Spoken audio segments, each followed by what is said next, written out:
Hello, friends. Hello, hello, hello. Excited that you're back here. In a moment, I'm going to be interviewing another amazing guest on the Schmooze Live. This has been a series I've started doing.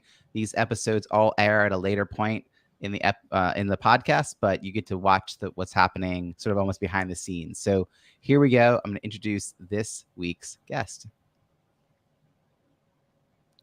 Today's guest is living proof that one can pursue one's passion in life and do so while making a profit. He's worked with some of the top companies and entrepreneurs on the planet, such as Shark Tank's Kevin Harrington, Tony Robbins, Dean Graziosi, Kim Walsh Philips, Ryan Levesque, Michael Hyatt, Claire Diaz-Ortiz, Lewis Howes, Brian Tracy, Jeff Walker, and so many more. He's here to help you on your quest to turn your passion and message into a profitable and growing business. He's been through the startup phase multiple times in the past 2 decades and has built a following from scratch. Today, he lives out his passion for helping others find their purpose, passion, and path to profitability. He's the host of the Affiliate Guy podcast, your source for affiliate marketing news tips and strategies to take your online business to the next level. Please join me in welcoming Matt McWilliams. Matt, welcome. Hey, Robbie. Thanks for having me, bud. Absolutely. Thanks for joining us from your place in Indiana. Thrilled to have you on the show. As you know, it's a show about building strong networks, and the context is leadership. So tell me, how do you define leadership, and when did you realize you had the skills to lead? Gosh, I still don't feel like I do sometimes. For me, there's a lot of misconceptions around leadership. This concept that, we have to recognize leadership isn't easy. When we ask our students, we ask our, people in our mastermind, like people on our events, like, how do you feel about being a leader? They're like, well, it's scary. It's hard. It's overwhelming. I don't feel like I'm adequate enough, and all of those responses are perfectly understandable. They're normal, but the problem is they're focused on me. They're focused on the leader, not the person that you're serving, not your avatar. Right. And I remember, this goes back 21 years. I ran for a local school board. I remember the very first time I got up on stage to speak. This was a big election in where I was at the county at that time. And I don't know if it's still true in North Carolina, but at the time I was the youngest person to ever make it through a primary election in North Carolina history. And I got up on stage, and I kid you not, before I went up on stage, I drank like a triple dose of Pepto-Bismol because my stomach was just going like, blah, blah, blah. And I realized, why am I nervous? Why am I nervous? Like, I know my ideas, my message are important. I know that they can transform the school system and help the students. Why am I nervous? Because it was all about me. Yeah, I felt inadequate. I felt like I wasn't qualified. But leadership, like anything, any relationship, marriage, parenting, doesn't matter. It requires a willful commitment. It just requires that you wake up every day and choose to commit to being a leader. And I write about this in my book, like, leadership is a choice. And the thing is, your followers need you to lead them. Your audience, your tribe, your network need you to lead them. Like, there's somebody out there right now who needs you to be their leader. In fact, there are potentially millions of people out there who are waiting for you to guide them. And so the example that I write about in the book that really was a revelation for me, and a revolution for me, was I didn't have to be 2 miles ahead of my audience. Like, everybody that I've talked to so far said, like, this is their favorite thing in the book. Like, one of their favorite things in the book is I talk about, like, you got this super fit friend, right? Like, the kind of friend who's like, he's always jogging in place for no explicable reason. He comes to a barbecue wearing like the bike shorts and stuff. Always smells like soup mix. You don't know why. Like, but he's been fit for as long. You know him since he's 14. He was ripped when he was 14. Had 8 packs when he was 14. And you go on a hike with him. And he's 2 miles ahead, yelling back at you like, "Hey, watch out for the what?" Next thing you know, you fall off the cliff. He's too far ahead of you. We don't need to be 2 miles ahead. We think we do. We think we have to be the Jeff Walker in our industry who's been doing it for 20 years, or the Tony Robbins who's been doing it for 40 years, or we got to be so-and-so, right? We don't. We have to be one step ahead. And actually, one of the things that I realized was, what a better place to lead from. What a better place to actually reach back, grab somebody's hand, and say, hey, watch out. There's a dip in the trail here and it's dangerous. And so, yeah, we have to be ahead of our audience. We only need to be one little step ahead. So we're at step B while they're at step A. We take them to step B while we're learning how to go to step C. Now, eventually you might find yourself, like I've been in this game for 17 years now. I do find myself 2 miles ahead, but I never forget what it's like to only be one step ahead. Mm-hmm. And to me, that's what the leadership is. And when you talk about networking and developing relationships, a lot of us think, gosh, I can't develop relationships with these people. I'm not at their level. You know, how do we do that? We serve. You know, we find a way to serve them. Like I didn't develop the ability to have a, text message thread and just be able to and call on Jeff Walker to do things. I didn't get the endorsements I got for my book because I'm anybody special. I got it because I had served every person on there at some point in my life. I had done something for them. Zig Ziglar said, we all know the quote, right? It's on my coffee. It's not on this coffee mug, but it's on the coffee mug I drink from most mornings. You can have everything you want in life if you'll just help enough other people get what they want.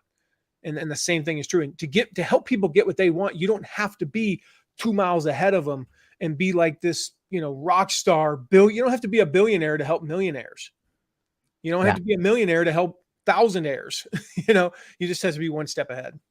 So many good pieces in there. I want to dive back in. One, just this very beginning, you said leadership isn't easy. I love that acknowledgement because I think a lot of people on a personal level feel inadequate and like they're failing and they're not doing enough. And they look at other people around them that they perceive as leaders and don't realize that everyone's probably having that moment of questioning themselves. They're doing every good work every day. Yeah.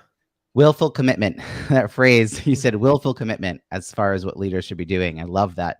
And this whole piece of being one step ahead, and the visualization. This is a great story you have in your book about that. And I also think about even substitute teachers who come in, they just have to read the chapter the night before and then they come and they teach it, right? Like they don't have to know everything that's happened the entire semester to still lead that class to learning. They just have to have a little bit of knowledge. And for me, that was very much true. I don't know how much you know my story, but I was focused on in-person conferences, teaching people how to network at events pre-pandemic for a decade. And then no one needed that skill. Mm-hmm. And I became a virtual event design consultant and an executive Zoom producer. But it was because I was just a little bit ahead of everybody else on Zoom. Yeah. And then people were like, you're clearly an expert. And I was like, so what would happen was people would come to my events where I would answer all their questions. They'd pose questions in chat. I'd give them 10 minutes in a breakout room. I would go research answers to their questions in those 10 minutes, come back and say, hey, here's a sort of top level answer. If you want more information, dig into this chat, this link, this resource. Now, eventually I had all those answers. Like you said, eventually you get further ahead, but you don't want to forget what it's like to help people kind of just go step by step by step and not skip. You don't want to skip steps that people need to get to where they are. It's a great visualization. I'm actually curious though, if we were to roll the clock back, Matt, to who you were when you were a kid, like on the playground, or did you run for office in high school? Did your teachers see your potential? Were you quiet? Like what kind of kid were you? So I was a very weird combination. Like when I do like the Myers-Briggs and stuff like that, I'm an introvert, and I am. I tell people all the time, like, so if I get to know people for about a day, I remember I did a training about 20 some odd years ago. It was a seminar, and the first day was a Friday, and we did our thing, and we all spoke and we did stuff. And then the second day they reviewed our Myers-Briggs results, and I think I'm an INTJ, and the I is for introvert. And the one guy, Chip Schultz, he called bovine scatology on that one. For those of you you can just put the initials together. You'll figure that one out. So he's like, no way. There's no way you're an introvert. I'm like, no, I really am. He's like, but the introvert that I am, it's the same way I am to this day. I'm in an event, whether I'm speaking on stage or I'm in a crowd or we're doing this, I'm good for about an hour. Family event, same way. You see me at Thanksgiving, people think I'm very, like, if you came in at certain times at like a family gathering, you would think, wow, he's really antisocial. I'm not antisocial. I just spent 90 minutes engaging with people. I need 30 minutes to myself. I have to recharge my battery. So I'm an introvert by nature. I play an extrovert and I've become an adaptive extrovert. Sorry. I play an extrovert and I've become an adaptive extrovert because it's been necessary for so long in my life that I've grown accustomed to it, but I have to go recharge my battery. I was the same way as a kid. Like if given the choice between the two options, like go play with friends or sit inside and do something by myself, I would choose to do something by myself. Once my parent, my mom at that time, and then eventually my dad forced me into those situations, or I got forced by circumstances, right? Like I had to ride the bus home and my best friend was on the bus. So we got off the bus and next thing you know, I'm at his house and we played video games for 2 hours. I don't remember making a conscious decision. It just happened. When I was forced into situations, then I was fine. I would go play with my friends. We'd have a blast. Hour and a half, 2 hours, I had to withdraw. I was a kid who could be the life of the party. I was the class clown. I was always the class clown. I've had ADHD for as long as I can remember.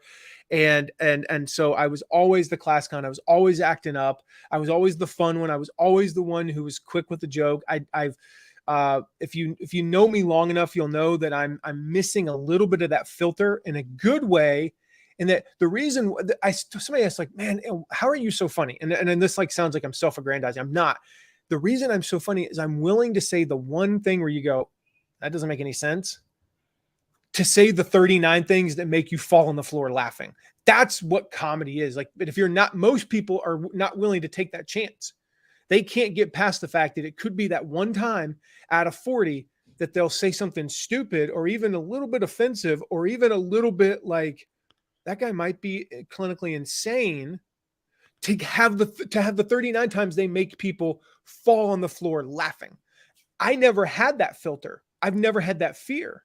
So I kind of had this weird combination of, introversion, but class clown type thing. I was never growing up, like the networking side, again, because of that introversion was an acquired skill. I became very, very good at it later in life.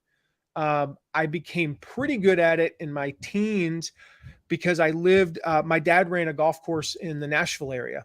And so it was nothing for me to go outside and play golf with, just walk out and be like, I'm playing with Vince Gill, or, oh, there's Jack White from the White Stripes, like there's Clint Black. If you don't know country music, some of these people you won't know, but like, the White Stripes at least, right?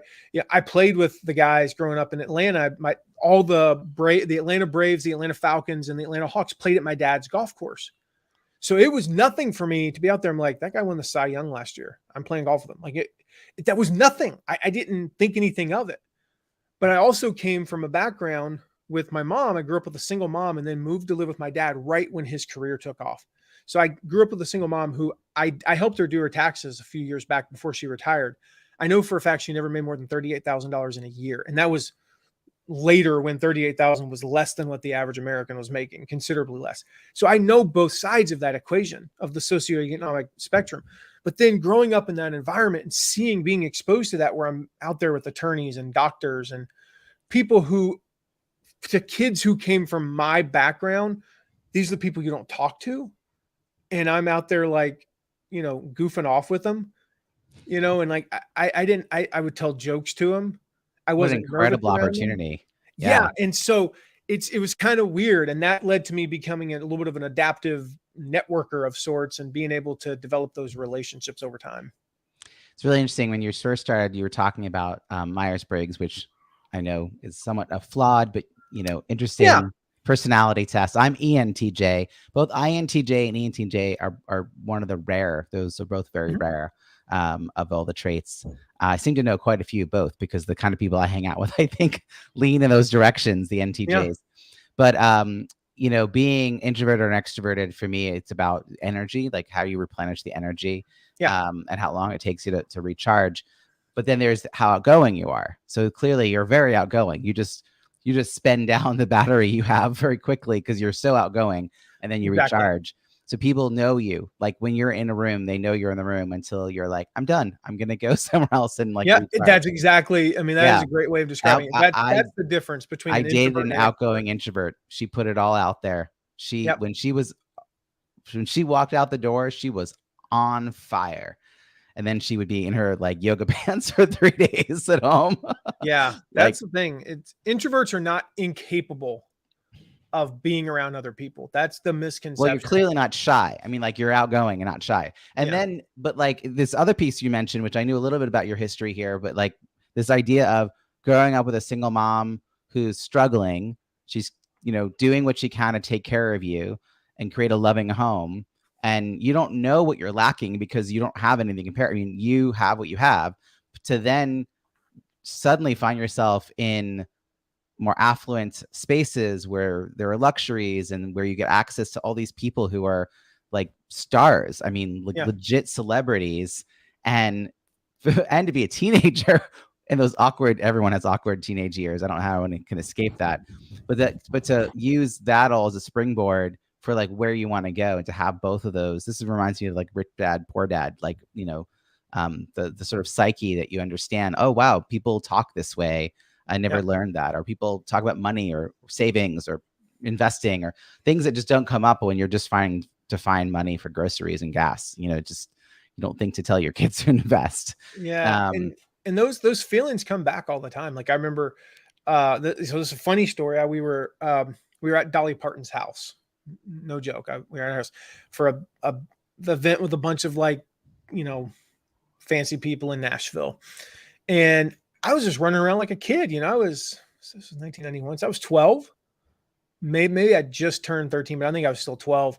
And I was playing with the other kids and we were running. And after about 5 minutes, you don't realize you're at Dolly Parton's house anymore. And it is a nice house, but it wasn't like opulent. This was not like mansion,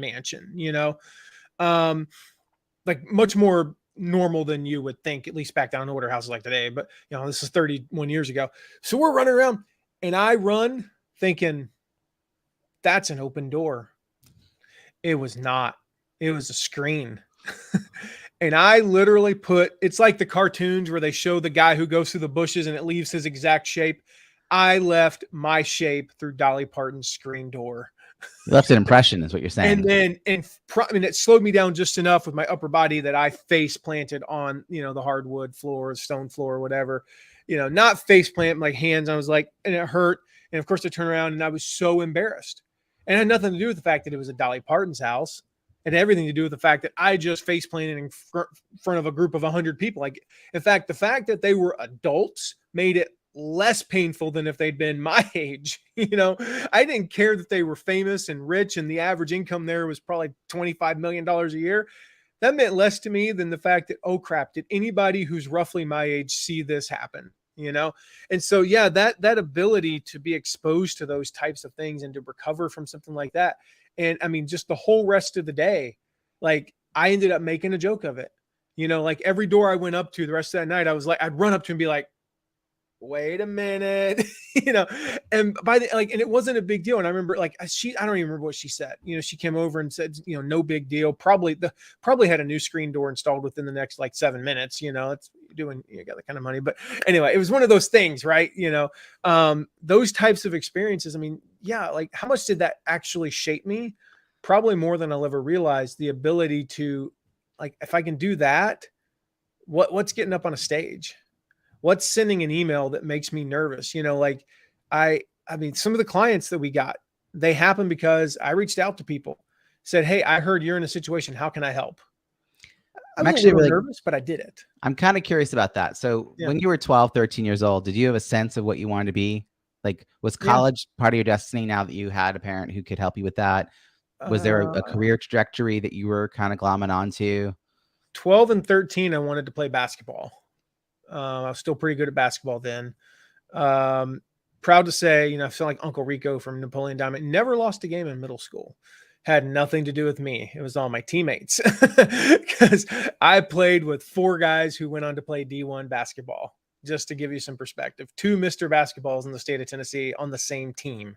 It was not because of me, but I still thought I could play professional basketball, or at least go to college and play basketball. So that's what I thought. Then at the age of 13, I fell in love with golf, which is what I ended up. So by 13 and a half, I was like, I'm playing professional golf. I always thought that's what I would do. Left college early, turned professional, played for a couple of years after. I had an injury that they found out, took them 2 years to figure out what it was. but it was just actually I had bones out of alignment in my left wrist. To this day, if I like just last night, I had a soccer ball. Normal person wouldn't have even felt. They would have been like, whatever. It was not going that fast, and it just kind of tweaked my wrist the right way. And for about an hour after, I was like, gosh, that hurts, you know. So basically, my options were not play for 2 years, have surgery, complete reconstructive surgery. Was going to be out for about 18 months to 2 years, or quit. And I chose the latter. That was when I fell in love with online marketing, though, because I went to work for my dad, and we had these golf schools. I was 22. I just turned 22. We were doing these golf schools, Robbie. I'm not joking. In a weekend, we'd have 4 people come who paid $2,000 each. My dad and I would split it 50-50. I'd make $4,000 in a weekend at the age of 22. It was ridiculous. Then I went, well, Dad, what if we had more people at these schools? What if we did this? There's this website called Google. I don't really understand it, but like basically like people use it. I think I used it like once to search for something, but like people will search, and if you pay them a little bit of money, they'll send you traffic. And so nowadays we teach people, of course, you know this, right? You come to my website, you download my free report, you watch my free video, you do something where I collect your lead. We call that a lead magnet. I write about my dad and that. We can talk about that story in a little bit. With lead magnets, but we build an email list, we nurture the list, then we sell them something. That's the short version, right? But back then you basically had 2 options. Give me $2,000 or leave. But the clicks only cost 10 cents. So I would convert 1 out of 200 visitors. You can do the math. 1 out of 200, 10 cents a click. It cost me $20 to acquire a $2,000 customer. Now I remember very vividly. It was in January, maybe early February. We had an ice storm where I lived in Pinehurst, North Carolina. But our golf school started, we ran on March 1st, typically through the late May, early June. Then we take a couple of months off in the heat, and then basically post Labor Day, September, October through early December. And on a weekend, at that time we were making like $4,000. We started running these ads. Sales increased dramatically. Wow. Like we were getting customers per day for like every day to give us thousands of dollars. And I'm going home. I'm 22. I lived with my mom. I paid her $250 a month for rent and like $100 for utilities. I'm like, holy crap. I mean, I was making astronomical amounts of money. And I remember sitting there it was a Saturday afternoon, ice storm, don't leave the house, can't leave the house. Like in North Carolina, if there's ice, you don't go anywhere. And I'm like all day long, don't judge me, but I sat there all day long watching an Ally McBeal marathon on FX. And I had a ding set up on my computer. And I usually wasn't there to hear it, but a ding when we made a sale, 10 a.m. ding. Woohoo, made $1,000, 2,000 divided by 2. 11:30, ding. Eating lunch, sitting there watching Ally McBeal. I'm on like episode 4, stuffing my face with a Totino's pizza. It costs like $1.99. Ding, I just made $1,000. I just bought 500 Totino's pizzas and I haven't even moved, All right, 3 o'clock, ding. 5 o'clock, ding. Long story short, 7 sales in one day. I made $7,000. My dad and I split it, the $14,000, $7,000. I didn't leave my house. I was like, yeah, this internet marketing thing might be something to. What year is that? That was 2000. That would have been January of 2002. So January interesting. 2002. Okay, so I'm just trying to place. Maybe 3. I think 2. that it's early, right? It's early days. 20 years ago. It's 20 years ago. It's early days of what people think of as what like this new fandangled marketing is going to look like. People don't really understand the value of it. It's also really amazing that your professional athlete goals get sidelined, and here you are in your early 20s having to make a life decision, like a major life decision about whether to focus on surgery and rehabilitation and get back, and can you get back to professional level quickly with a long break, which is hard to do, or do something else. And that must have been very difficult. You didn't know that something else, like if you knew that something else was going to be amazing, that would have been very easy, but you don't know that. You're basically like, I'm gonna help my dad out, like we'll see. And then to stumble onto testing these early marketing opportunities, the cost per click was so low and the conversion rate was so high, which is remarkable for a very expensive, particularly at that time, product, a very personalized product. When did you realize that it wasn't just something you could do for your dad, but that you could teach, that this was something people, like suddenly you're on the leading edge of this technology, but that you wanted to actually be in the front of the classroom because you don't up to this point have experience presenting, and you're actually Yeah. kind of a person who's not like thinking of themselves that way, being in the front of the room Yeah. that way. You're the clown in the front of the room. You're not the teacher in the front of the room. Yeah, like I said, around that same time I ran for a local election. That kind of opened my eyes to Why did you run for local election? How did that come about? very, very long story that involved a local school board member who had become a friend that I will just say was very much mistreated by some other board members. Without getting into all the details, I saw some issues in the school system. I felt like they needed a younger voice. I think the youngest person on the school board was like 41. And that was kind of like the whole thing. Was I remember there was one of the this is when I realized, okay, there might be a gift here, for this type stuff. One of the ladies, she had a park named after her. Like, this is who I'm running against, right? She's literally like a local legend. She gets up there, she's like 68 years old, and she's like, I have been in the education industry for 43 years. And I responded without missing a beat, I have been alive for half that long. And I mean, just like took her thing and went, boom, advantage on my side. I just left the school system. I can relate to these kids. I know the problems. Like, you guys honestly don't have a clue what is going on in the schools. I'm like, no offense to you. You don't know what's going on. I mean, that's a real leadership moment for you to raise your hand, to see injustice, decide that you're going to do something about it, and to put your name forward. I mean, I've been part of some local campaigns. It's a lot of work. Everyone involved. Oh my gosh, yeah. Well, mostly it was just hammering yard signs into concrete because we had a drought that year. Just there's a special note: don't ever run for local office in the middle of a drought. Oh, got it. Noted. Everyone listening, pay attention to that one. We had a cooler that we took around with water, ostensibly to fuel our thirst because it was so hot as well. We ended up using half the water to just get the ground softened up. Man, because that's the thing, people don't know. Like, not to get into the weeds, but local elections is 100% name recognition. Yep. 98% name recognition, 2% the issues.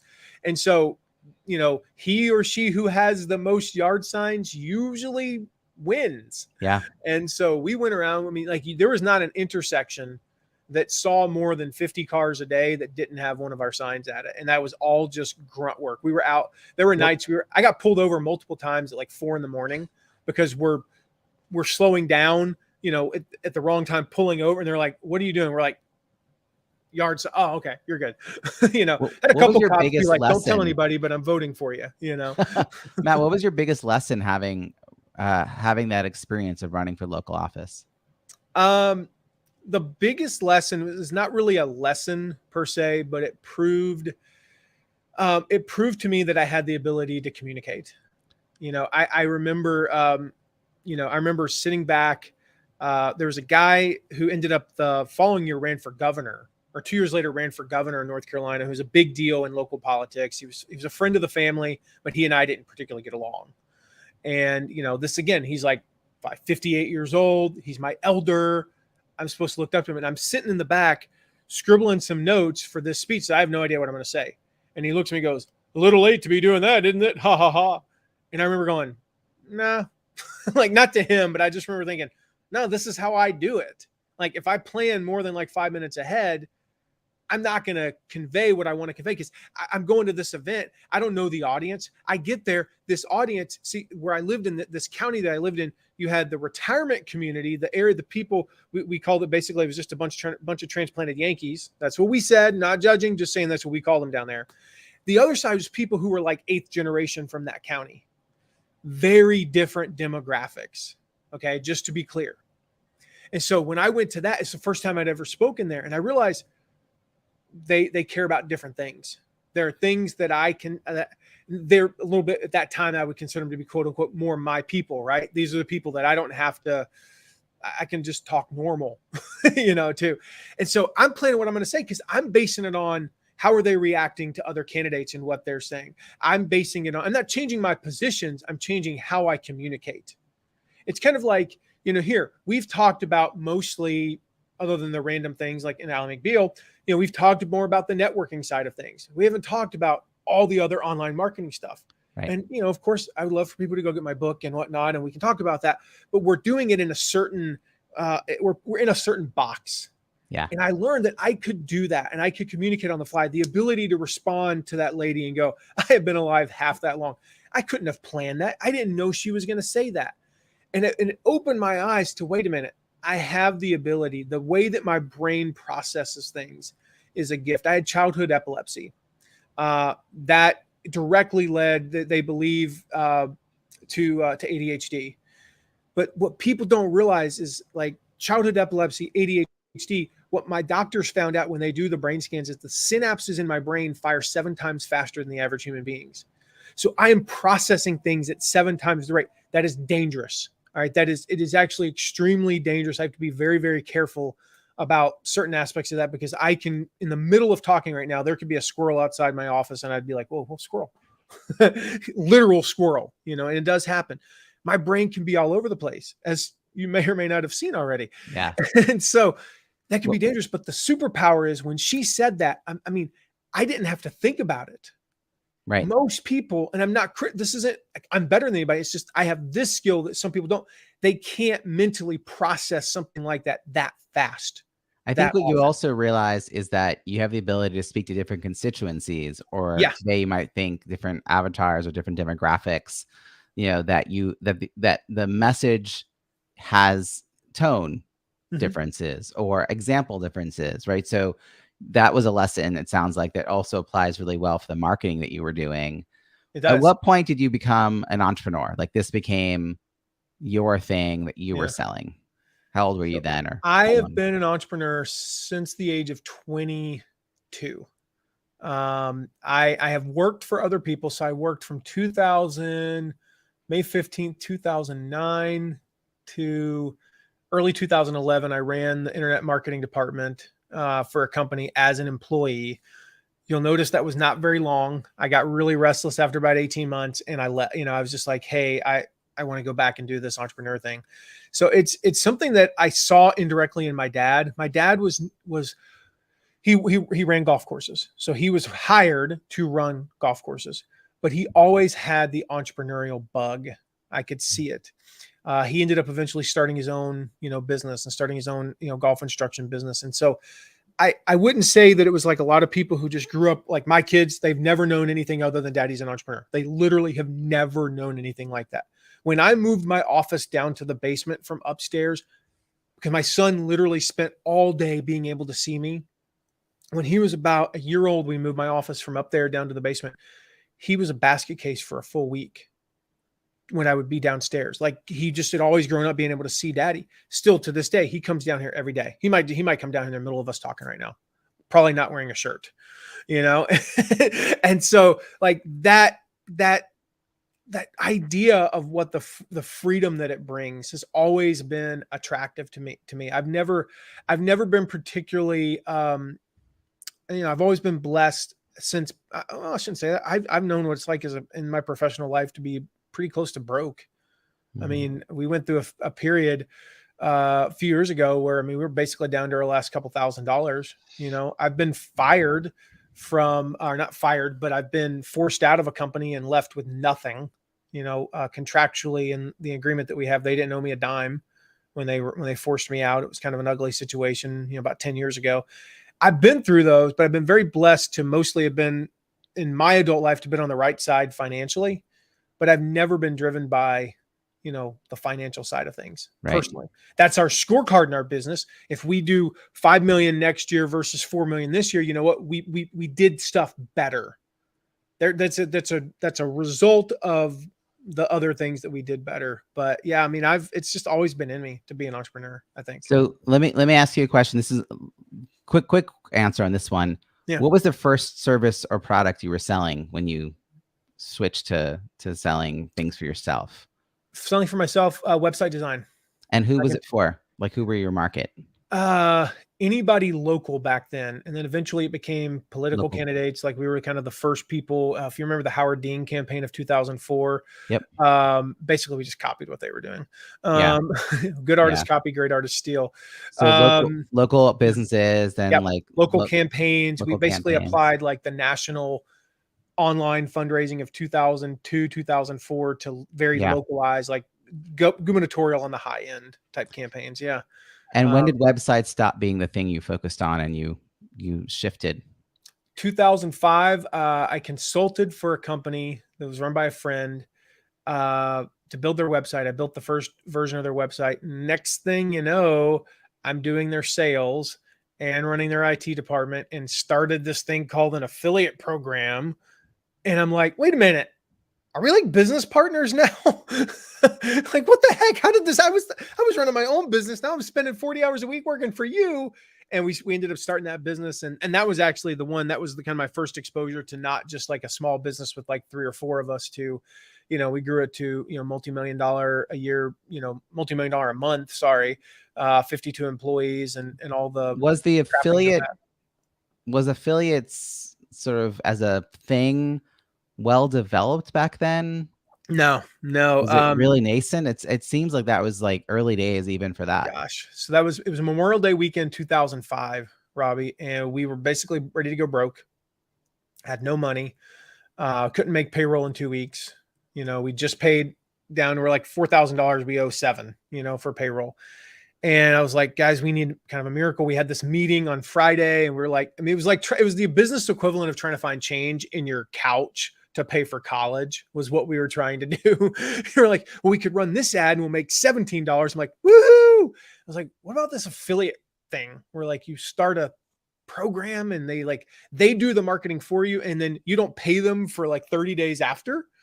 And I do not suggest what I'm about to say. Just to be clear, I am not endorsing what we did. It was an idiotic thing. I regret doing it. It happened to work. We started this affiliate program, not this part. I'll tell you, you'll get to the part where I regret it. I spent all the Memorial Day weekend. I didn't go to a party. I didn't go with my friend that was wearing bike shorts, anywhere and eat hot dogs. I did nothing. I literally sat in the office for 18 hours a day, barely slept, trying to learn how to run an affiliate program. There was nothing back then. There was no affiliate guy podcast. There was no mattmcwilliams.com. There was no nothing that like said, here's how the things you need to know how to run an affiliate program. There's no courses. I just made it up. I started reaching out to people. I got my first affiliate guy named Brandon Miller. Hey, Matt, it's Brandon. He's from Western North Carolina, the mountains. If he called me today and said, hey, Matt, I'd be like, Brandon, 20 years later. And we got him. We got another guy named Lev Berinsky. He was a hot dog salesman outside of Ohio Stadium for Ohio State games. He was also an insurance agent. We got a bunch of other people. They signed up as affiliates. We floated that money. We were not making enough yet that we owed 30 days later. We had to pay them. And we were really hoping that they would keep making sales for the next couple of weeks to be able to pay. And eventually we got like from being 30 days behind to 20 days behind to, oh my gosh, 18 months later, we're doing $1 million a month just from our affiliate program. And how did you that get was the idea of it, though. Like, where did this idea for an affiliate program come from? So there's a guy named, I don't know if you remember the name, Corey Rudell. He was like one of the godfathers of internet marketing. And sadly, he passed away like 12 years ago or something in a Corvette accident. But he had a course that I bought. It was back when internet marketing courses, you bought them and then you waited for 3 weeks for them to get to your house. And they were on DVDs and like this cheap plastic binder. And they were like $99, So I got that. And he mentioned doing affiliate marketing. And it was like, I'm not joking. It was 10 minutes of a 15-hour course. That was it. That was my and I was like, could we do something like that? It gave you the idea. It gave you the kernel. I didn't think anything of it for 4 months. Yeah. Until you needed it. That was the genesis of it. Was that desperate times, right? Come for innovation, right? You're like, well, it's not working. See, the door's closed, or we try this. I'll put it this way. We were our second meal into that meeting. We'd been in that meeting for at least 4, 5, 6 hours. I don't even know how long. Yeah. I remember we were eating Chinese food from Ricky's. I can remember every detail about this. I can tell you what I was eating. We were eating Chinese food, and I was like, "What about affiliates?" And we were like, "Well, that's the only thing that doesn't require us to pay money up front. Mm-hmm. It's the only thing that like we might be able to see guaranteed." Like we were doing SEO. We had a little bit of stuff coming in from SEO. And then like 6 months later, our SEO, we got lucky or whatever, we got paid finally and we were doing, $100,000 a month from SEO at that point. But at that point we were doing like $2,000 a month, and there was no guarantee that it would accelerate fast enough in 2-3 weeks to make payroll. Right. And that was what was attractive. And it was like, okay, we're going to put all of our eggs in this basket. We were going to and by way, it meant me, because I was the only one who had a clue what he was doing, which wasn't much. I kind of just made it up as I was going.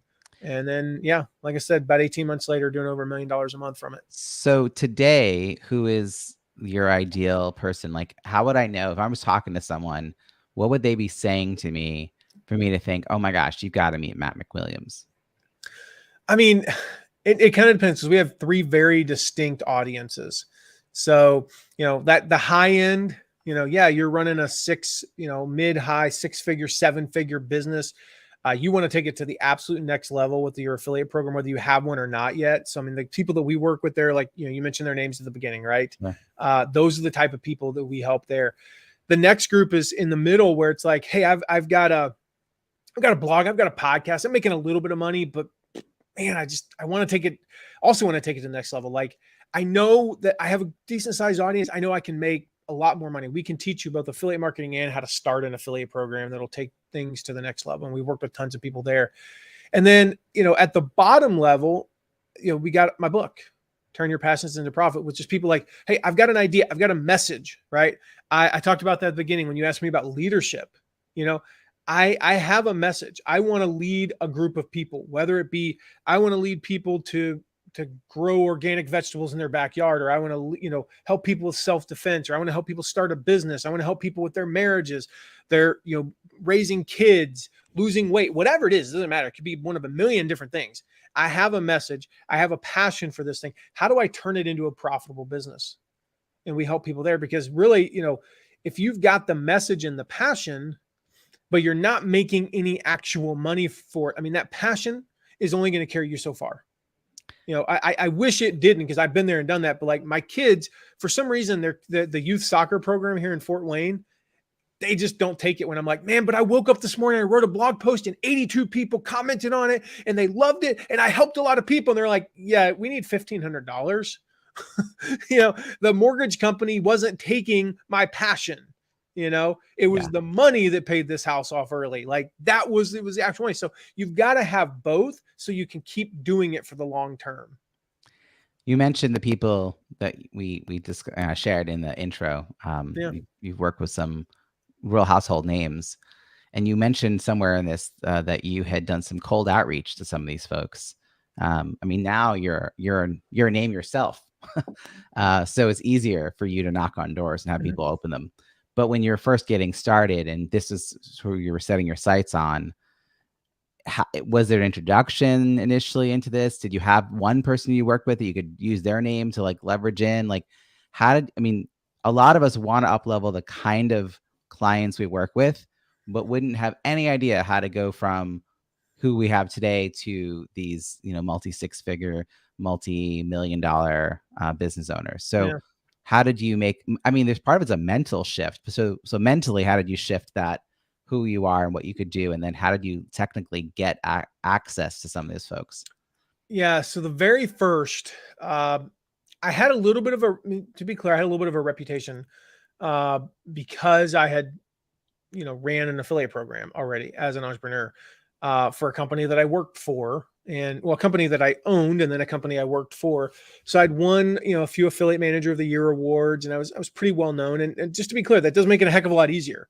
But I'd never worked with like anybody famous or anything like that. I hadn't worked with Jeff Walkers or Tony Robbins of the world. Those types of people came to me. They texted me, they emailed me, they called me and said, hey, we heard great things about you. Can we work with you? But in those early stages of starting my business, doing what I'm doing now, what I did, the very first one I got was because I saw a tweet. Said, I'm looking for a solution to this problem. Who can help? Now, you could argue that's lucky. What are the odds of seeing any individual tweet? You're right. But I also see a lot of emails. I see a lot of Facebook posts. And so we got a client recently where I got an email from them. I saw a Facebook post. Again, what are the odds of seeing any individual Facebook post? Roughly 2, 3, 4%. But I saw the Facebook post. Said, we're looking for an affiliate manager. I went, boom, email, typed it to her. So they are now a client. We just started working with them last week. This very first one, he had a book launch coming up. And I said, hey, you have a book launch. You know what I can do, because I was in the book. I was featured in the book. So I said, you know what I can do. Let me help you. Here's how I can help you. Now, to Cool. be clear, the very first few, yeah, the price was lower, a lot lower than it is now. Right. And I was selling effectively that I'm pretty sure, but definitely 100% I can help you. Now I just go, here's what we did for other people. Right. Do you want the same? Yes or no? And here's what we charge, and I'm not going to negotiate with you. But back then, yeah, I mean, I way undercharged, but it got me those initial clients, that now became in many cases the linchpin, so that now they just come to us. I mean, the reality is we haven't solicited a client outside of that recent example. I've probably solicited 4 clients out of the last 70, because they come to us. They know the reputation. They're referred. They post on Facebook. I don't even have to see it. I'll get tagged. Somebody will post in a comment, you need to talk to Matt McWilliams. Yeah, you became the recognized go-to expert.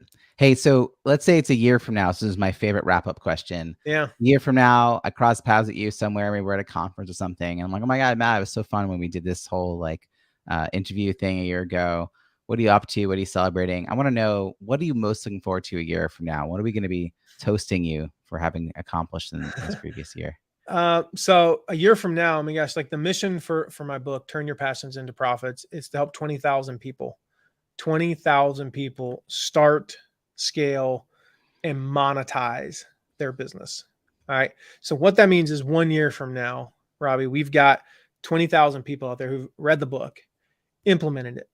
They've discovered, they've clarified their passion. They know what they're passionate about. They've made this commitment to leading, that we talked about earlier. They've created lead magnets, and they've got, they're capturing attention. They built a community. They become the hero, the champion to their audience. And ultimately, they're creating consistent content and monetizing that content. All right. So that's the whole process of the book, right? So they've gone from idea, from message, to maybe they're kind of think this might be a thing, to monetizing it. We want to help 20,000 people do that and have 20,000. I mean, there's so many stories in the book, Robbie. We didn't even get to talk about so many amazing stories. I want 20,000 more.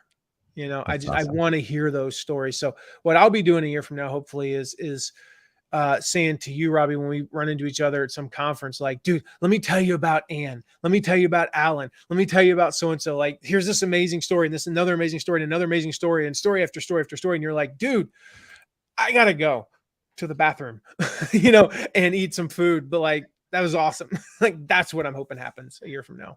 Wow, Matt, I can't wait to celebrate that with you. It's an incredible goal, and so many people, it's not just who you're going to help, but who they're going to help. The ripple effect will go on and on and on.